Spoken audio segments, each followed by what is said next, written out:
जय श्रीमन नारायण भक्तों, आप सभी को माघ मास के शुक्ल पक्ष की पावन जया एकादशी की हार्दिक शुभकामनाएं। प्रिय दर्शकों, आज हम इस पावन अवसर पर जया एकादशी से जुड़ी संपूर्ण शास्त्रीय जानकारी आपके समक्ष रखने जा रहे हैं। इस विषय में हम जानेंगे कि माघ शुक्ल पक्ष की जया एकादशी का व्रत किस दिन रखा जाएगा, इस व्रत को करने की विधि क्या है, इसकी महिमा क्या बताई गई है, भगवान श्री कृष्ण ने इस एकादशी के विषय में क्या कहा है, व्रत का पारण कैसे करना चाहिए, पूजन की सही विधि क्या है तथा व्रत के एक दिन पूर्व अर्थात दशमी तिथि से कौन कौन से नियमों का पालन करना आवश्यक होता है। साथ ही यह भी बताया जाएगा कि इस दिन क्या ग्रहण करना चाहिए और किन कर्मों से विशेष रूप से बचना चाहिए, क्योंकि शास्त्रों में कहा गया है कि कुछ कार्य ऐसे होते हैं जिन्हें करने से इस पुण्य तिथि पर भी पाप का संचार हो जाता है। प्रिय भक्तों, यदि यह जानकारी आपको तनिक भी उपयोगी लगे तो कृपया इसे अपना स्नेह प्रदान करें और भगवान श्रीमन नारायण जी की कृपा प्राप्ति के लिए कमेंट बॉक्स में जय श्रीमन नारायण अवश्य लिखें। अब विषय की ओर बढ़ते हैं। माघ मास स्वयं में अत्यंत पुण्यदायी माना गया है। इस माह की प्रत्येक तिथि का अपना विशेष महत्व है। माघ शुक्ल पक्ष में बसंत पंचमी, तृतीया, पंचमी, अष्टमी, नवमी तथा एकादशी सभी तिथियां साधना और पुण्य अर्जन के लिए श्रेष्ठ मानी गई हैं।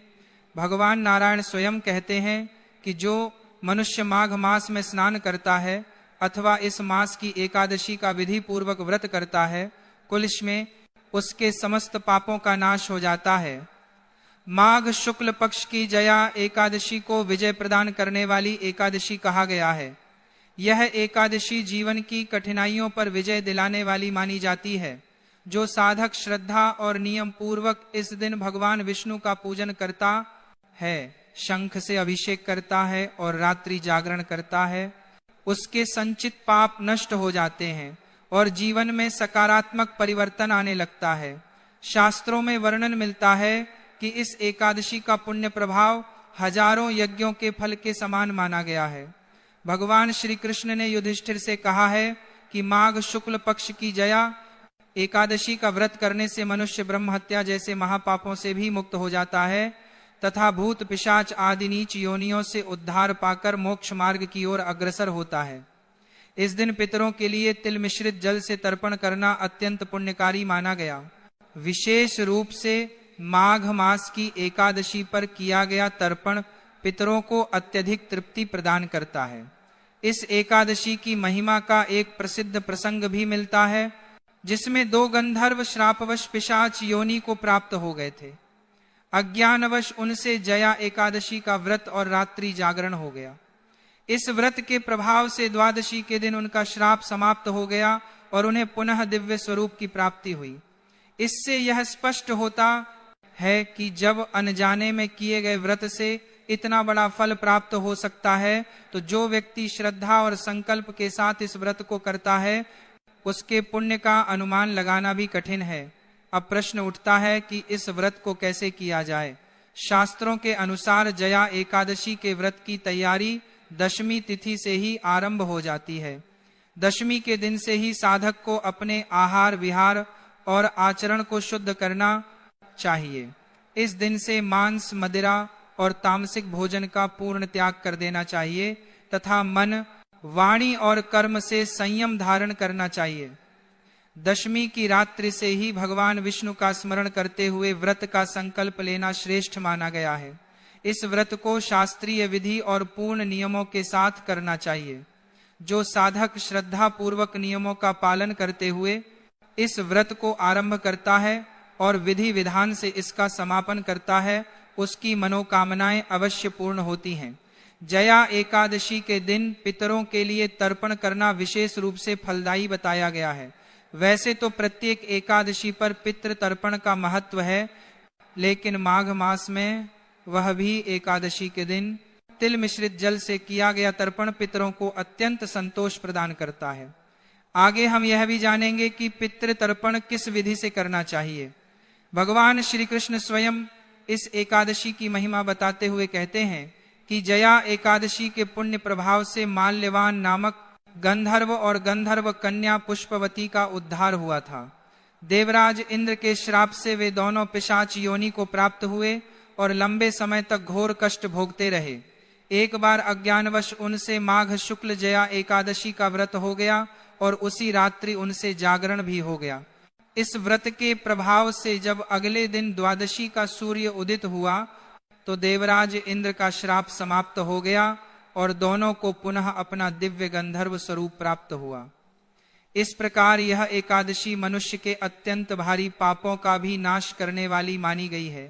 जब अनजाने में किए गए व्रत से इतना महान फल प्राप्त हो सकता है तो जो व्यक्ति संकल्प लेकर श्रद्धा से पूजन करता है उसके पुण्य का वर्णन करना किसी के लिए भी संभव नहीं है।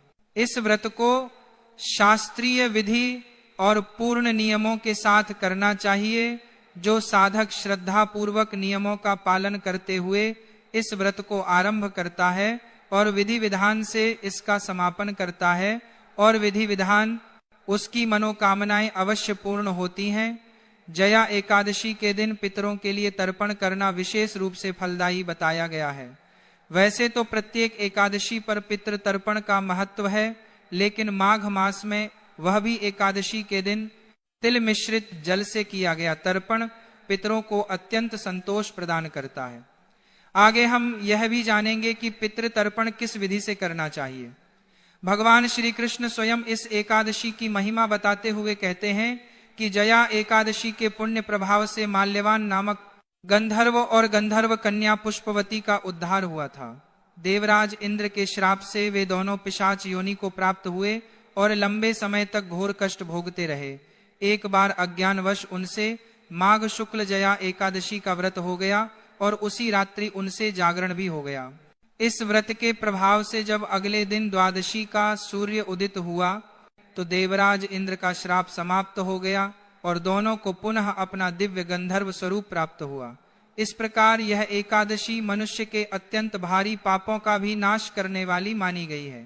जब अनजाने में किए गए व्रत से इतना महान फल प्राप्त हो सकता है तो जो व्यक्ति संकल्प लेकर श्रद्धा से पूजन करता है उसके पुण्य का वर्णन करना किसी के लिए भी संभव नहीं है।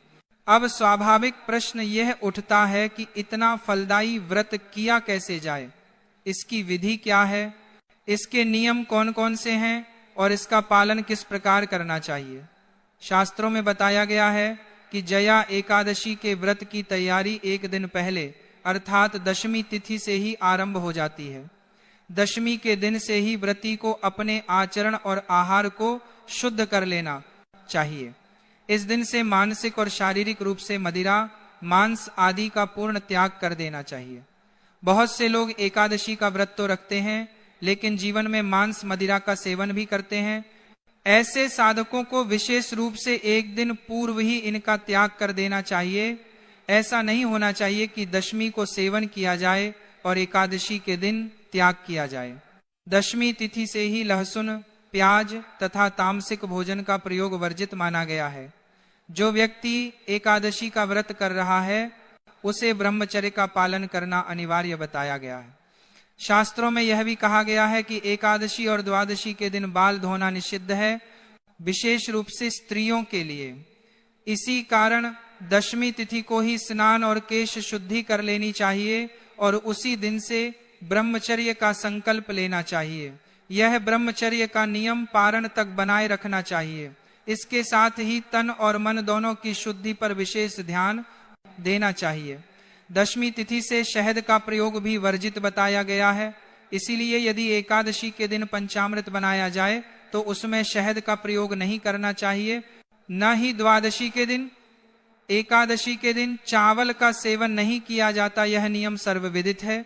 साथ ही लाल मसूर की दाल का त्याग भी दशमी तिथि से ही कर देना चाहिए। इन सभी नियमों के साथ दशमी तिथि का पालन करना चाहिए।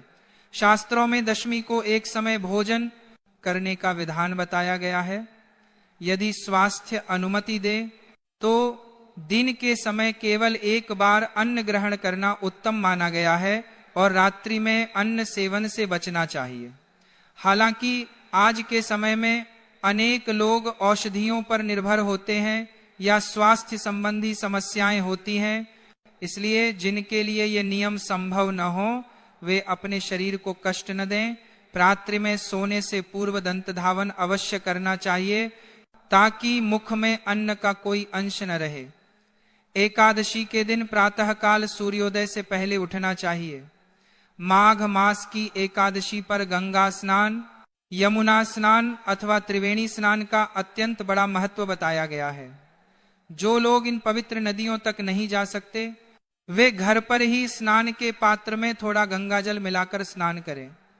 यदि संभव हो तो स्नान के जल में काले तिल भी मिला सकते हैं। यह स्नान अत्यंत पुण्यदायी माना गया है। स्नान सूर्योदय से पहले या सूर्योदय के समय तक कर लेना उत्तम होता है। इससे दोहरा लाभ प्राप्त होता है। एक तो माघ मास के स्नान का फल और दूसरा एकादशी व्रत का पुण्य। शास्त्रों में वर्णन आता है कि यदि कोई मनुष्य माघ मास में कुछ दिनों तक भी नियम पूर्वक स्नान कर लेता है तो उसे पापों से मुक्ति प्राप्त होती है। इसलिए ऐसे पुण्य अवसर को हाथ से नहीं जाने देना चाहिए। स्नान के बाद स्वच्छ वस्त्र धारण करें, फिर एकादशी की कथा और महात्म्य का श्रवण करें। इसके पश्चात भगवान नारायण का विधि पूर्वक पूजन करें और एकादशी व्रत की कथा श्रद्धा से सुनें। अब बात करते हैं कि इस वर्ष जया एकादशी का व्रत किस दिन किया जाएगा। वर्ष 2026 में माघ मास के शुक्ल पक्ष की एकादशी तिथि का आरंभ 28 जनवरी को सायंकाल लगभग 4:55 पर हो रहा है और यह तिथि 29 जनवरी को दोपहर 1:55 तक रहेगी। इस प्रकार 29 जनवरी को सूर्योदय के समय एकादशी विद्यमान रहेगी। इसलिए शास्त्रानुसार जया एकादशी का व्रत 29 जनवरी को करना उत्तम और श्रेष्ठ माना जाएगा। एक महत्वपूर्ण बात यह भी ध्यान रखने योग्य है कि एकादशी पर चावल न खाने का जो नियम है वह एकादशी तिथि के आरंभ होते ही लागू हो जाता है। अर्थात 28 जनवरी को सायंकाल 4:55 के बाद से ही चावल का सेवन वर्जित माना जाएगा। यह नियम केवल व्रती के लिए ही नहीं बल्कि सामान्य जन के लिए भी लागू होता है। इसलिए इस समय के बाद चावल का सेवन नहीं करना चाहिए। 29 जनवरी को गुरुवार का दिन है जो स्वयं ही अत्यंत शुभ माना गया है। इस दिन प्रातः सूर्य उदय लगभग 7:15 पर होगा। सूर्य उदय के पश्चात 7:15 से 8:45 तक का समय एकादशी पूजन, संकल्प और आराधना के लिए विशेष रूप से शुभ और कल्याणकारी रहेगा। इस समय में पूजन करने से व्रत का फल और भी अधिक प्राप्त होता है। अब पारण की बात करें तो चूंकि व्रत 29 जनवरी को किया जाएगा इसीलिए पारण 30 जनवरी को किया जाएगा। 30 जनवरी को द्वादशी तिथि रहेगी। साथ ही भीष्म द्वादशी और प्रदोष व्रत का संयोग भी रहेगा। यह दिन शुक्रवार का होगा। पारण के लिए इस दिन प्रातः 8:45 से 10:15 तक का समय विशेष रूप से शुभ माना गया है। यद्यपि पारण इस समय के बाद भी किया जा सकता है, लेकिन यदि शुभ मुहूर्त में किया जाए तो उसका फल अधिक होता है। अंत में एक आवश्यक बात और स्पष्ट करना आवश्यक है। इस एकादशी को लेकर भद्रा का भ्रम फैलाया जा सकता है। वास्तव में भद्रा का आरंभ 28 जनवरी की रात्रि में होगा और यह 29 जनवरी को दोपहर लगभग 1:55 तक रहेगी। लेकिन इस भद्रा का जया एकादशी के व्रत, पूजन या पारण पर कोई भी नकारात्मक प्रभाव नहीं पड़ता। इसलिए भद्रा को लेकर भयभीत होने या व्रत छोड़ने की कोई आवश्यकता नहीं है। यही कारण है कि सही शास्त्रीय जानकारी का प्रसार अत्यंत आवश्यक है। आप सभी से निवेदन है कि इस जानकारी को अधिक से अधिक लोगों तक पहुंचाएं ताकि भ्रम फैलने से पहले ही उसका नाश हो सके और सभी श्रद्धालु सही विधि से भगवान नारायण की आराधना करते हुए इस पावन जया एकादशी व्रत को सफलता पूर्वक पूर्ण कर सकें। भगवान श्री हरि सबका कल्याण करें। हरे कृष्णा। भक्तों, यह व्रत अत्यंत कल्याणकारी होता है और अगले दिन इसका पारण भी उतनी ही सावधानी और विधि पूर्वक करना आवश्यक होता है। पारण के दिन साधक को प्रातः सूर्योदय से पहले उठना चाहिए। उठकर स्नान आदि करके स्वच्छ और पवित्र वस्त्र धारण करें। इसके पश्चात भगवान नारायण का विधि विधान से पूजन करें और फिर पारण की प्रक्रिया को आरंभ करें। यहाँ यह बात विशेष रूप से समझने योग्य है कि पारण की पूजा और विधि अत्यंत महत्वपूर्ण मानी गई है। शास्त्र स्पष्ट रूप से कहते हैं कि चाहे आपने एकादशी का व्रत कितनी ही निष्ठा, नियम और संयम से क्यों न किया हो, यदि पारण सही विधि से नहीं किया गया तो व्रत का संपूर्ण फल प्राप्त नहीं होता।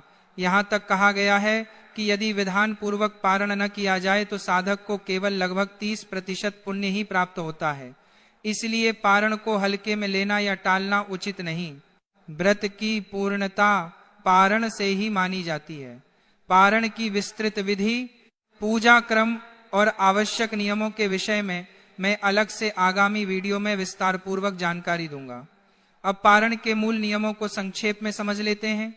शास्त्रों के अनुसार यदि एकादशी के अगले दिन द्वादशी तिथि हो तो पारण उसी द्वादशी में किया जाता है, लेकिन द्वादशी के आरंभ के पहले 6 घटी अर्थात लगभग 2.5 घंटे का समय हरिवासर काल कहलाता है। यह समय व्रत के लिए माना गया है, पारण के लिए नहीं। इसलिए हरिवासर समाप्त होने के बाद और सूर्योदय हो जाने के पश्चात ही पारण करना चाहिए। यही पारण का मूल सिद्धांत है और इसका पालन प्रत्येक एकादशी पर अनिवार्य माना गया है। पूजन के लिए सबसे पहले आपके पास भगवान नारायण अर्थात भगवान विष्णु की कोई सुंदर प्रतिमा या चित्र अवश्य होना चाहिए। यदि प्रतिमा उपलब्ध न हो तो शुद्ध और स्पष्ट चित्र से भी पूजन किया जा सकता है। भगवान को स्थापित करने के लिए एक स्वच्छ चौकी लें और उस पर पीले अथवा लाल रंग का वस्त्र बिछाएं। ये दोनों रंग भगवान विष्णु को विशेष रूप से प्रिय माने गए हैं। पूजन सामग्री में रोली, मौली, अक्षत, पुष्प तथा पान के 2 पत्ते रखें, एक एकादशी के पूजन के लिए और दूसरा द्वादशी के पारण के लिए। इसी प्रकार सुपारी भी 2 रखें। लौंग और इलायची 5 या 7 की संख्या में रखें, क्योंकि शास्त्रों में विषम संख्या शुभ मानी गई है। धूप और दीप की विशेष व्यवस्था करें। यदि आपकी श्रद्धा और सामर्थ्य हो तो एकादशी के दिन प्रातः पूजन के समय अखंड दीप प्रज्वलित करें, जिसे द्वादशी के पारण तक जलने दें। यदि अखंड दीप संभव न हो तो एकादशी और द्वादशी दोनों दिन अलग अलग दीप प्रज्वलित करें। भगवान भाव के भूखे हैं, इसीलिए सामर्थ्य के अनुसार किया गया पूजन भी पूर्ण फल प्रदान करता है। नैवेद्य के रूप में इस एकादशी पर तिल से बनी मिठाई का भोग अत्यंत उत्तम माना गया है। यदि वह उपलब्ध न हो तो मौसमी फल अर्पित करें। इस समय अमरूद उपलब्ध रहता है, अतः अमरूद का भोग विशेष कल्याणकारी होता है। यदि फल भी उपलब्ध न हो तो मिश्री अर्पित की जा सकती है। कुछ क्षेत्रों में बताशे का प्रयोग किया जाता है तो वहां बताशे भी चढ़ाए जा सकते हैं। भगवान को अर्पण हेतु 2 जनेऊ रखें, एक एकादशी के लिए और एक द्वादशी के लिए। साथ ही इत्र भी रखें जिससे भगवान को सुगंध अर्पित की जा सके। एक तांबे या पीतल का लौटा भी आवश्यक होगा। वही लौटा उपयोग करें जिसे आप प्रतिदिन पूजन में प्रयोग करते हैं। इन सब सामग्रियों के साथ भगवान नारायण का विधि पूर्वक पूजन करें। पूजन से पूर्व संकल्प अवश्य लें, क्योंकि बिना संकल्प के व्रत और पूजा पूर्ण फल नहीं देते। संकल्प के साथ भगवान का स्मरण करें और व्रत की सफलता की कामना करें। पूजन के पश्चात एकादशी